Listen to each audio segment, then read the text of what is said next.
ГСП онлайн. Городские новости сейчас. Вторник, 11:00. Храм новомучеников в земле Кови просиявших. Панихида по погибшим в годы геноцида армян. Традиционно в конце апреля в храм приходят представители национально-культурной автономии Урарту. Здесь они отдают дань памяти своим землякам, пострадавшим в годы гнета Османской империи.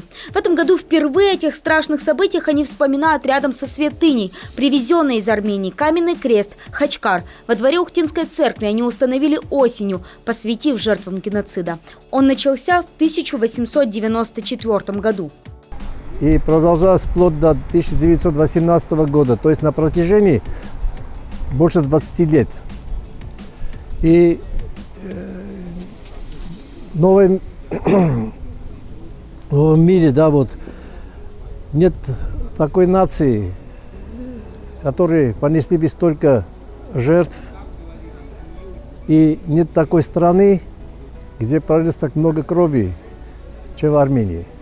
По примерным подсчетам, только с весны 1915 года и до осени 1916 погибло почти 700 тысяч человек. В 2015 году Армянская апостольская церковь причислила всех невинно убиенных в год геноцида к лику святых.